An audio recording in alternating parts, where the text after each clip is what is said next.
Hey, it's Barbecue and Bottles here, and today we're going to be grilling something that we've never done before on this channel. We know you like a lot of our steak videos here, so today we're going to be searing a frozen steak. Look at this. We'll take it right out of the freezer. Hard as a rock, and we're going to show you how to grill this up. Now, we've been watching a lot of the frozen steak experiment videos online, and there's some real science behind why grilling a steak from frozen might actually be the better way to go. So stick with us here. We're gonna try this out. We'll explain some of the science behind this later on in the video, and we'll check it out for ourselves firsthand.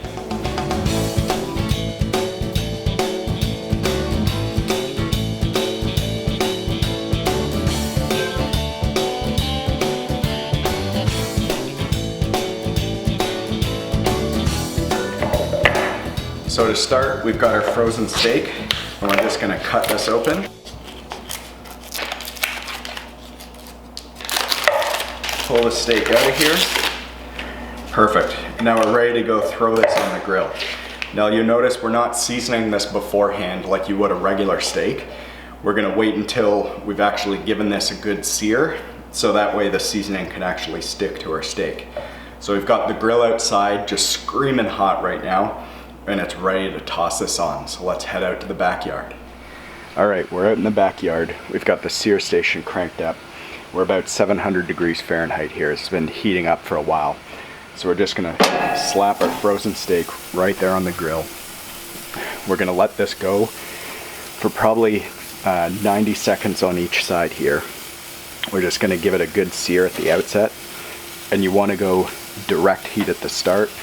Once we've given it its sear, we're gonna need to move it over to indirect heat, just given the inside's frozen, so it'll need time to heat up to the ideal temp. So let's close the lid down here, and we'll let this finish off. All right, we're at 90 seconds. Now we're just gonna give this a quick flip. Do the other side. Another 90 seconds. Close the lid down.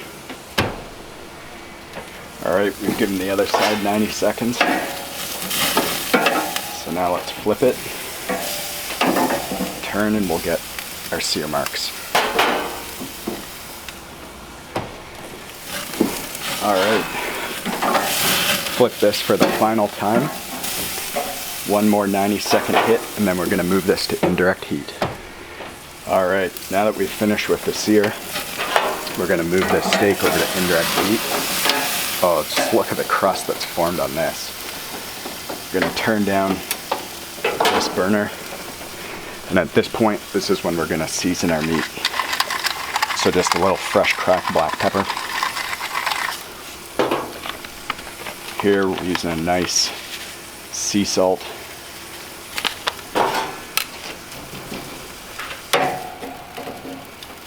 Do the same on the other side.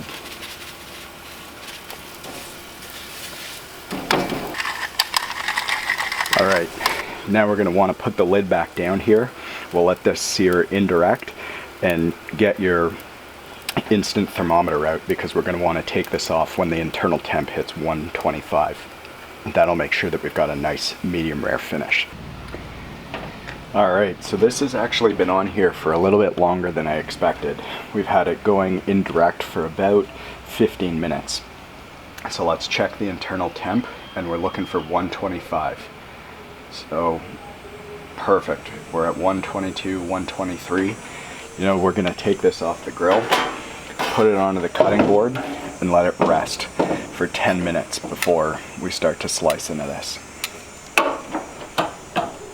We've got it untented here so that there's no moisture being captured by any tin foil that might reduce the crust that you have on the outside of the steak. So a couple lessons from this cook so far. I think first, cooking a steak from frozen does take longer, and that's because you're not just searing it over direct heat and taking it off once you're done. You've got to give it the sear, then shift it over and cook it indirect. We'll see whether the longer cook time is worth it in the end. There are two real points on the science side. One is when you're cooking a steak from frozen, the outside of the steak has an ability to get up to that temperature that you really need for browning and searing without cooking the inside of the steak. And so you end up with less of a gray area around each steak slice, and we'll see whether that proves out to be the case when we cut in here.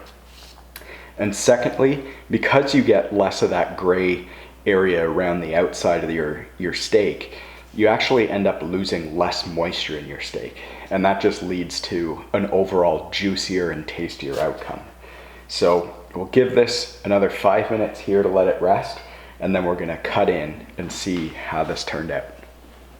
All right, we've had this steak resting for 10 minutes. So now for the ultimate test, let's slice into this guy and see how it turned out.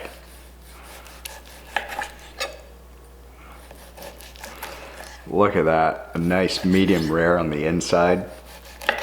Here, let's cut into the middle of this steak so you can see it.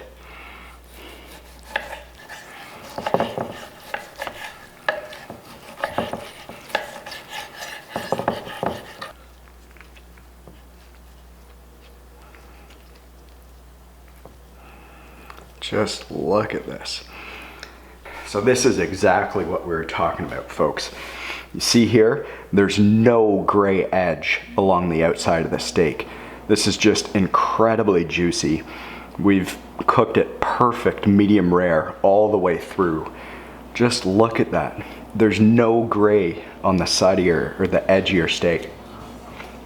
Give it a taste test. Certainly passes the taste test. So just to recap what we've done here, we took a steak out of the freezer, no thawing, no warming up to room temperature. It was rock solid. Didn't season it, threw it onto a screaming hot grill. We had the grill heated up to about 700 degrees Fahrenheit. We did 90 seconds on each side, then we turned the steak 90 degrees to get the perfect grill marks, and then again 90 seconds on each side. We then moved the steak over to indirect, turned the heat on the grill down to about 275 to 300 degrees Fahrenheit. We let the steak go for another 10 to 15 minutes. This is really essential. Let that steak go until the internal temp hits 125 for a perfect medium rare finish. Then we take the steak off the grill, let it rest untented for 10 minutes. Just put it on your cutting board, don't touch the darn thing. Then slice in and you're ready to go. All right, folks, let us know in the comments here if you've ever tried this before. If you like this video, give it a like below. Give us a big thumbs up. Make sure you subscribe to this channel, and we'll see you next time.